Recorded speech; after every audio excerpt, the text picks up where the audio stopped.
സമാധാനം നിങ്ങളോടുകൂടെ. വിശുദ്ധ യോഹന്നാൻ അറിയിച്ച നമ്മുടെ പരിശുദ്ധ സുവിശേഷം.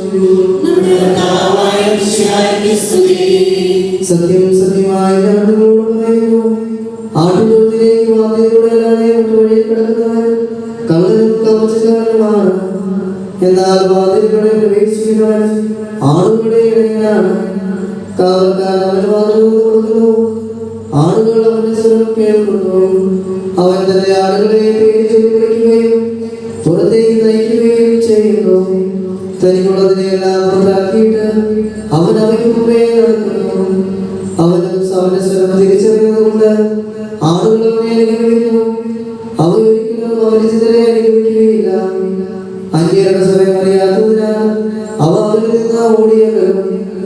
ഈശോ അവരോട് ഈ പറഞ്ഞു, എന്നാൽ അവൻ തങ്ങളോട് പറഞ്ഞതെന്ന് അവർ മനസ്സിലാക്കിയില്ല.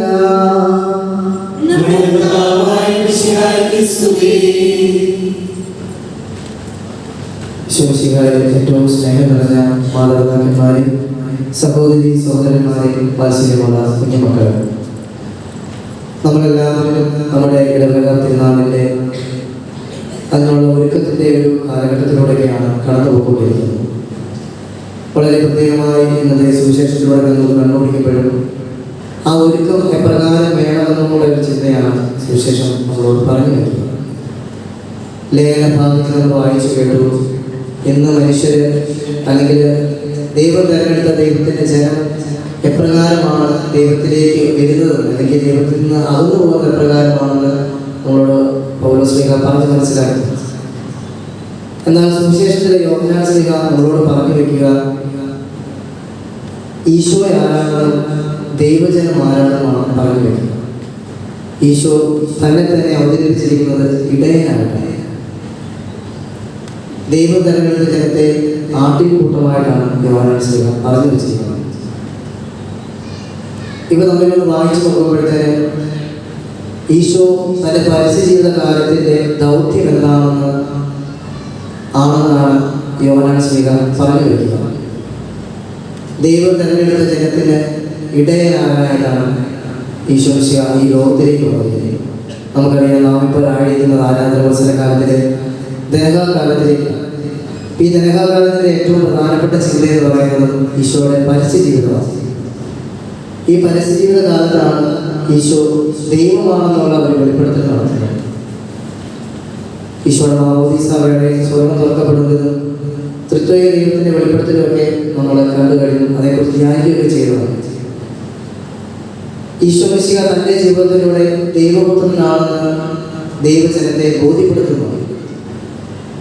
അതിന് സഹായമാകുന്ന ഒരു സുവിശേഷ ഭാഗമാണ് വിശുദ്ധ യോഹന്നാന്റെ സുവിശേഷം എന്ന് പറയുന്നത്. യോഹന്നാന്റെ സുവിശേഷം തന്നെ രണ്ടായിട്ടാണ് തിരിക്കുക. ഒന്നാം അധ്യായം മുതൽ 12-ാം അധ്യായം അവസാനം വരെ അടയാളങ്ങളുടെ പുസ്തകവും പിന്നീടുള്ള പുസ്തകങ്ങളെ മഹത്വത്തിൻ്റെ പുസ്തകമായിട്ടാണ് വിളിക്കുന്നത്. ഈ അടയാളവും മഹത്വമെല്ലാം ദൈവത്തിലേക്ക് നമ്മളെ തിരിക്കുന്ന കാര്യങ്ങളാണ്.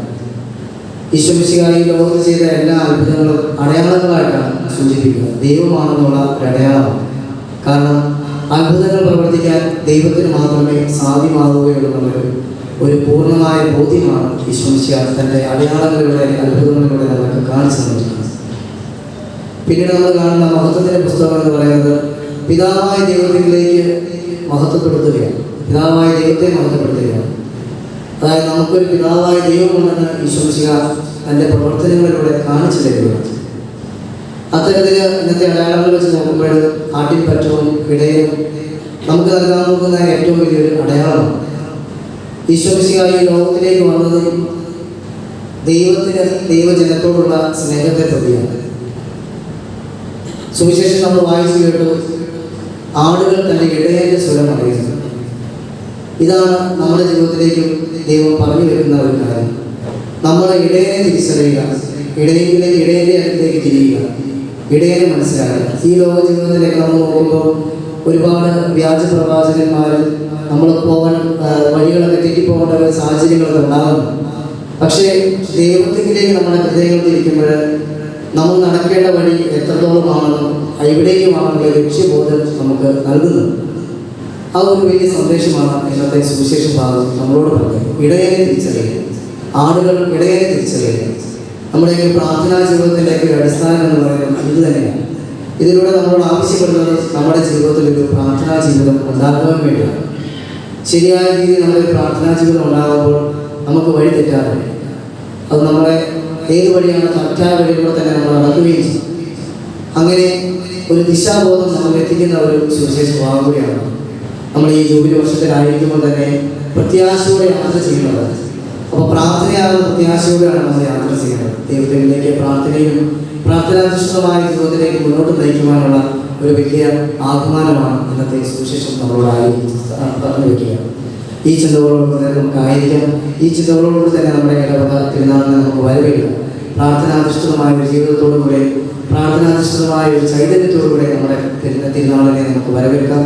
ദൈവം നിങ്ങളെ എല്ലാവരെയും സമൃദ്ധമായി അനുഗ്രഹിക്കും.